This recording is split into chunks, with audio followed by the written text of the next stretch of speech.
Voting begins in Wisconsin today. What's the Harris campaign's focus there?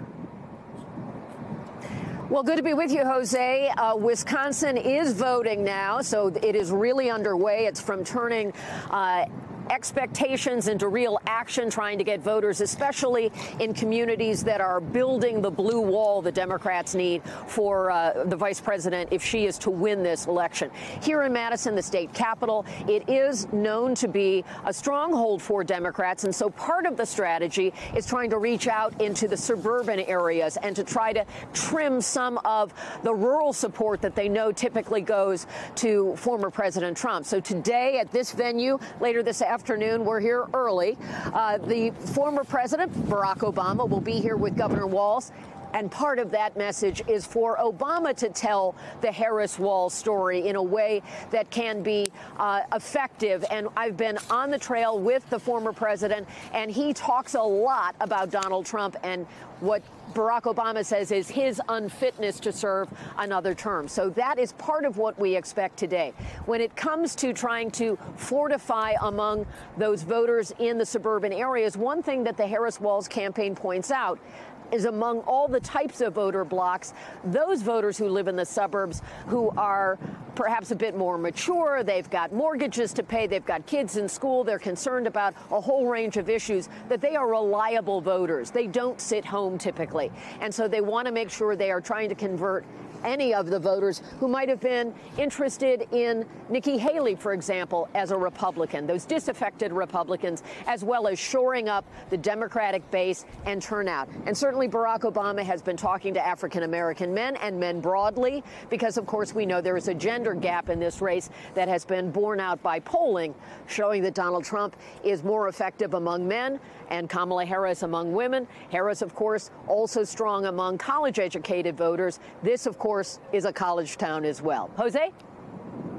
Thank you, Kelly. And in Basil, we have new NBC reporting that some Democrats are concerned about the Harris campaign's ability to win what's called the blue wall of swing states.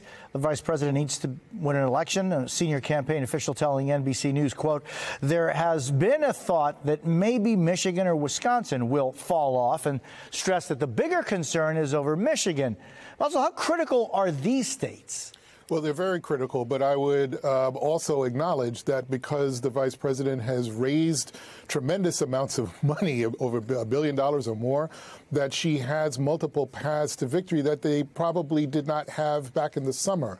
But that doesn't mean they're not going to contest everywhere. You know, when I talk to a lot of voters, when I talk to a lot of organizers, particularly over the last few days, they've got busloads and busloads of volunteers going into these states, Pennsylvania in particular, but also out into the Midwest. And a lot of those volunteers, part of the conversation isn't just about door knocking and telling people to get out to vote. It's also about giving them talking points to be able to really explain with some detail why it's important to vote for the Harris campaign. So there is in my experience, in my almost 30-year experience in this business, there is a lot more. There's a lot more granularity. There's a lot more detail. There's a lot more intentionality around not just where they're going to get out the vote, but what they're saying to voters when they get there. So I guess the overall message is there's no stone unturned, and they're contesting everywhere, and nothing is going to be sort of pushed off and slumped off and written off in this cycle. You know, Basil, I've just been wondering about, and, you know, using your 30 years of experience, when is the point, or is there a point of super saturation, for example, on campaign ads? I was just speaking with someone this morning who was saying, I just can't stop getting ads, and I'm quite frankly tuning them out. Is there a super saturation period? Yeah, that's an interesting point. I have a lot of friends that sometimes will send me pictures of 30 to 40 mail pieces that they've gotten in a short period at the end of the cycle. And look, I think sometimes voters do get a little fatigued by so many commercials, so many text messages, because that's, you know, a certain change from when I started before it was mail, and it's still mail. People do still get a lot of that. So yeah, I mean, I do think there's fatigue, but ultimately what happens at the end of of all of this is somebody going to your door and pulling you out and saying you got to vote, or are you seeing somebody on the corner? Ultimately, that actually can make all the difference because, yeah, some people will throw out some of those mail pieces, but at least you know who that candidate is, and at least you know even a little bit about what that candidate stands for, and actually that's half the battle right there. And Garrett, meanwhile, you're in Greensboro, where Trump is set to hold a rally tonight. He was campaigning there yesterday, too. Is the Trump campaign concerned about North Carolina? Well, Jose, the Trump campaign never admits to being concerned about anything. In fact, it's part of their strategy to project strength everywhere and suggest that they will win in every state and sort of invite people along for the ride for that. But their actions undercut that narrative. Donald Trump was supposed to be giving a speech tonight to the NRA in Georgia, but last week canceled that speech to add this rally here in Greensboro, only about 80 or 100 miles from his event last night. Now, part of the reason to do that is to capture early vote, which is well underway here in North Carolina. I'm at an early vote location right now, and you can't quite see, so I won't even try to show you, but just farther down, maybe 100 yards behind me, is the beginnings of the line for this Trump rally tonight. And so the opportunity exists for them to try to lock in some votes in a county that has been a bluer lean of late, but where this morning I found one perhaps a little bit shy. I read him as a Trump voter talking about the issues that will decide the election for him. Listen.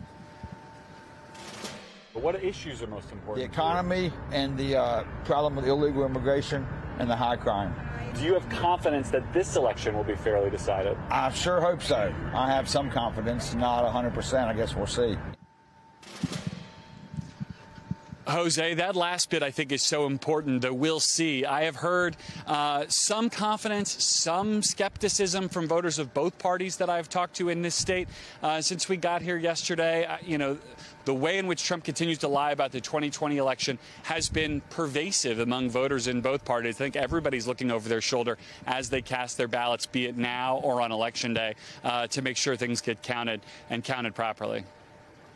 And Tara, meanwhile, NBC News is also reporting that the Harris campaign is feeling a little less bullish about victory in North Carolina. 4 people with knowledge tell NBC News that Hurricane Helene's destruction and the disinformation that followed could weigh against the Harris campaign. How much of an impact do you think this could have? Well, in an election as close as this one is, it could have an impact. I mean, last time around, COVID had an impact, and people were upset about some of the rule changes for voting, and that created some of the chaos that the Trump campaign took advantage of after the election last time. This time, we're dealing with a natural disaster that, Trump is out there spreading misinformation. FEMA workers are being threatened. It doesn't give me confidence that we're going to have a smooth election in North Carolina, especially when it comes down to a few percentage points. I mean, that was the closest state that Biden lost in 2020. I do think, though, that North Carolina is still in play for Kamala Harris, and that, what's happening there just is it highlights really just how important it is that every vote counts, whether it's North Carolina, whether it's Michigan, Pennsylvania, Wisconsin, and even Georgia. We also need to be careful with the disinformation campaigns there, given that Mike Whatley, who's now the head of the RNC, was part of the election denying efforts by the Trump campaign, and he runs the RNC now. So there needs to be hypervigilance around that.